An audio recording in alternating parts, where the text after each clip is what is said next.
नमस्कार। आजकल बीमारियां तेजी से बढ़ रही हैं, खासकर नॉन कम्युनिकेबल डिजीज यानी गैर संचारी रोग। जो रोग एक दूसरे को फैलते नहीं, लेकिन जो रोग जीवन शैली से जुड़े होते हैं। ये ऐसी बीमारियां होती हैं जो एक बार लग जाए तो फिर ये जिंदगी भर पीछा नहीं छोड़ती हैं। या तो आपके अंगों को बहुत खराब कर देंगे, या फिर आपको ताउम्र इनकी दवाइयां खानी पड़ेंगी। ऐसे में किसी भी व्यक्ति के मन में ये सवाल उठता है, क्या कोई ऐसा तरीका है कि इन बीमारियों से बचा जा सके? बीमारी हो ही नहीं, बीमारी पास फटके ही नहीं। तो ऐसा तरीका है, और वो तरीका है योगा। योग करने से बहुत सारी जीवन शैली से जुड़ी बीमारियों से बचा जा सकता है। तो ये बात कैसे सामने आई है? ये बात आई है आयुष मंत्रालय के एक अध्ययन में। आपको पता है कि आयुष मंत्रालय द्वारा हर साल अंतर्राष्ट्रीय योगा दिवस का आयोजन किया जाता है, और 2014 से ये लगातार चल रहा है। भारत की पहल पर पूरी दुनिया अंतर्राष्ट्रीय योगा दिवस मनाती है, और यह योगा दिवस 21 जून को होता है। प्रधानमंत्री नरेंद्र मोदी भी स्वयं इस योगा दिवस में शिरकत करते हैं, और पूरा देश में इसे एक उत्सव के रूप में मनाया जाता है। तो 10 योगा दिवस अब तक मनाए जा चुके हैं, और 11वां योगा दिवस 21 जून को मनाया जा रहा है। तो इन 10 सालों में योगा से क्या फ़ायदा हुआ, और क्या इससे लोगों को फ़ायदा हो रहा है, या फिर खाली ये एक एक्सरसाइज लोग कर रहे हैं? तो ये जानने के लिए आयुष मंत्रालय ने एक अध्ययन किया। 30,000 लोगों पर यह अध्ययन किया गया। 30,000 से भी अधिक लोग थे। ये ऐसे लोग थे जो योगा करते थे, नियमित रूप से योगा करते। इन लोगों की पहचान की गई, और उसके बाद शोधकर्ताओं ने इन लोगों से बात की। तो इनमें से कम 50% लोगों ने माना कि योगा करने से उनकी बीमारियां दूर हुई हैं। यह महत्वपूर्ण फाइंडिंग है। 50% लोगों ने माना कि उन्हें सीधे बीमारियों में फायदा हुआ है। तो क्या क्या बीमारियां थी, क्या था, इसका हम एक डिटेल आपको बता रहे हैं। तो जो सबसे ज़्यादा करीब 16.9% लोगों ने माना कि वो मेंटल स्ट्रेस में रहते थे। उनका मानसिक तनाव लेवल बहुत ज़्यादा था, अपने घर के काम की वजह से, अपना रोज़मर्रा की चुनौतियों की वजह से, अपना जो आगे जीवन में चैलेंजेस हैं उसकी वजह से बहुत तनाव में रहते थे। तनाव की वजह से बहुत सारी दिक्कतें उनको हो रही थी। और आपको पता है कि तनाव है तो उसमें हार्ट अटैक भी हो सकता है, ब्रेन स्ट्रोक भी हो सकता है, और तनाव अगर होगा तो आपको डायबिटीज़ भी हो सकता है।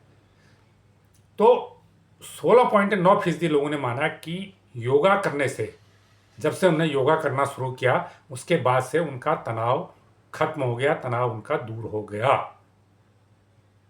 आज अगर हम देखा जाए, नॉन कम्युनिकेबल डिजीज में तनाव आज सबसे बड़ी चुनौती है, मानसिक रोग है, और यहीं से मानसिक रोगों की शुरुआत होती है। और जैसे मैंने बताया, जब तनाव होता है उससे एक मानसिक रोग तो है ही, तनाव डिप्रेशन में भी चेंज हो सकता है।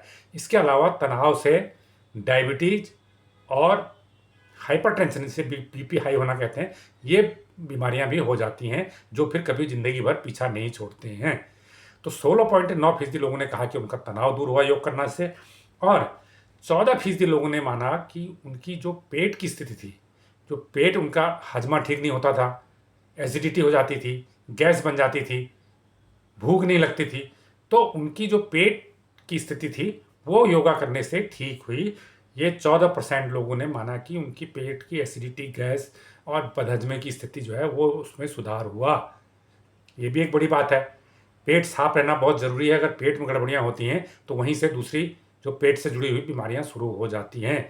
और पेट की एसिडिटी तो एक ऐसी चिंता का विषय बना हुआ है, और कभी कभी इससे इतना दर्द हो जाता है, लोग समझ नहीं पाते थे कि ये दर्द पेट की एसिडिटी की वजह से हो रहा है या हार्ट अटैक की वजह से हो रहा है।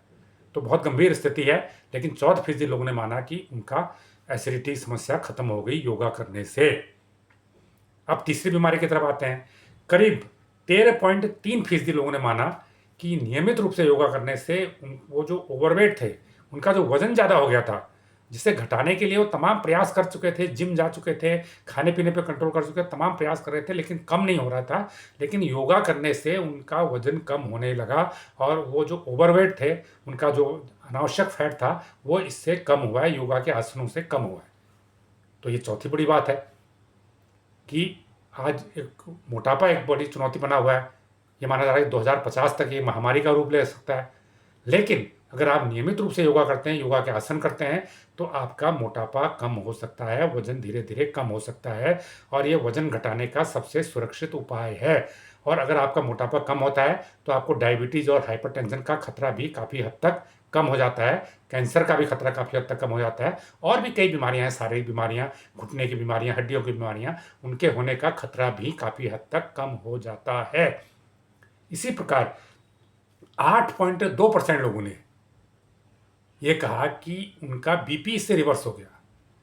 उनका बीपी बढ़ा हुआ था, वो हाइपरटेंशन के शिकार थे, दवाइयाँ भी खा रहे थे, लेकिन उन्हें जब डॉक्टर ने कहा कि आप दवाइयाँ भी खाइए, योगा भी कीजिए, तो चमत्कार ये हुआ कि उनका बीपी नॉर्मल आ गया और उन्होंने दवाइयाँ भी छोड़ दी।